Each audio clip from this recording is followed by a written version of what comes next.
బంగాళాఖాతంలో కొనసాగుతున్న అల్పపీడనం మరో గంటల్లో వాయుగుండంగా మారే అవకాశం అయితే ఉంది. ఈ నేపథ్యంలో మనం చూడొచ్చు, ఇప్పుడు మొత్తం విశాఖ సముద్ర తీరంలో అలల మొత్తం అంతా ఎగసపడే పరిస్థితి అయితే నెలకొంది. మన కెమెరామెన్ అయితే విజువల్ చూపించే ప్రయత్నం అయితే చేస్తున్నారు. మరో గంటలో వాయుగుండంగా మారే అవకాశం అయితే ఉంది. రేపు దక్షిణ ఒడిశా ఉత్తరాంధ్ర మధ్య తీరం దాటే అవకాశం అయితే ఉంది. అయితే విశాఖ, అనకాపల్లి జిల్లా, తూర్పుగోదావరి జిల్లా, ఏలూరు జిల్లాలో రెడ్ అలర్ట్ ఇప్పటికే ప్రకటించారు వాతావరణ శాఖ ఐఎండీ అధికారులు. అయితే 25 సెంటీమీటర్ల వర్షం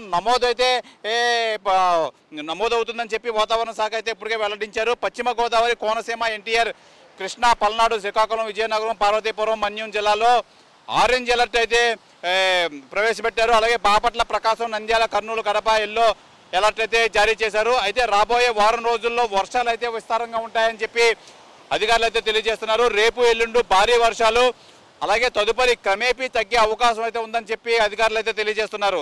రాబోయే 5 రోజుల్లో ఉరుములు, మెరుపులతో కూడిన వాతావరణం నెలకొనుంది. ఈరోజు కొన్ని చోట్ల అత్యధిక వర్షపాతం నమోదయ్యే అవకాశాలు అయితే ఉన్నాయని చెప్పి తెలియజేస్తున్నారు. ప్రజలు, మత్స్యకారులు అప్రమత్తంగా ఉండాలి.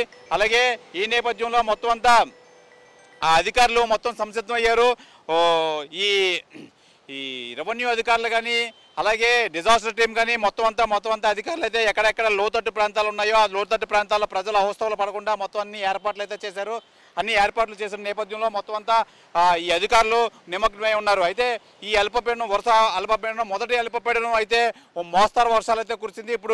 ఇప్పుడు సంసిద్ధంగా ఉన్న ఈ 2 అల్పపీడనం అయితే దీని ప్రభావం ఎక్కువ వర్ష ప్రభావం, భారీ నుంచి అతి భారీ వర్ష ప్రభావం ఉంటుందని చెప్పి అధికారులు సూచించిన నేపథ్యంలో అయితే డిజాస్టర్ మేనేజ్మెంట్ కానీ, రెవెన్యూ సిబ్బంది కానీ, మొత్తం ప్రభుత్వం యంత్రాంగం మొత్తం ఈ లోతట్టు ప్రాంతాలు అన్ని జలమయమయ్యే ప్రదేశాలన్నీ గుర్తించి వాళ్ళని అక్కడ ఉన్న ప్రజలను అయితే షిఫ్ట్ చేయడానికి అయితే రెడీగా ఉన్నారు. అలాగే మత్స్యకారులు ఎట్టి పరిస్థితుల్లోని ఈ వాతావరణంలో ఈ అల్పపీడనం అయ్యే వరకు మత్స్యకారులు వేటకు వెళ్ళకూడదని చెప్పి మొత్తం తగు జాగ్రత్త చర్యలు అయితే వాళ్ళందరికీ ఇవ్వడం అయితే జరిగింది వాతావరణ శాఖ అధికారులు. ఏదేమైనా మొత్తం అంతా ఈ సముద్రం కూడా అల్లకల్లోలంగా ఉంది. అయితే మరో గంటల్లో అయితే ఈ వర్షాలు ప్రారంభమవుతాయి. వర్షాలు కూడా భారీ నుంచి అతి భారీగా ఉండే వర్షాలు కొన్ని జిల్లాల్లో ఏ విధంగా అలర్ట్ జారీ చేశారో మనం ఇప్పుడు చెప్పడం అయితే జరిగింది. ఈ నేపథ్యంలోనే మొత్తం ప్రజలంతా అప్రమత్తంగా ఉండాలి. ఈ భారీ నుంచి అతి భారీ వర్షం కురిసే పరిస్థితి అయితే ఏర్పడింది కాబట్టి అందరూ తగు జాగ్రత్తలు అయితే ఉండాలి. అలాగే ప్రభుత్వ అధికారులు ఎవరైతే సూచిస్తున్నారో వాళ్ళని అనుసరించి వాళ్ళు చెప్పినట్టు అయితే మొత్తం అంతా వీళ్ళు ఫాలో అవ్వాలని చెప్పి ఐఎండీ అధికారులు కానీ, డిజాస్టర్ టీం కానీ, అలాగే రెవెన్యూ డిపార్ట్మెంట్ అధికారులు కానీ అయితే తెలియజేస్తున్నారు. ఇది ప్రస్తుతం విశాఖలో ఉన్న వాతావరణ పరిస్థితి. కెమెరామెన్ ప్రసాద్తో శివరామకృష్ణ, RTV, విశాఖపట్నం నుంచి. తెలుగులో న్యూస్ కి ఫాస్టెస్ట్ యాప్ ఇప్పుడు టోటలీ న్యూ అవతార్లో జస్ట్ 5 seconds లో కంప్లీట్ న్యూస్. సోషల్ మీడియాలో ట్రెండ్స్ కి వన్ స్టాప్ సొల్యూషన్.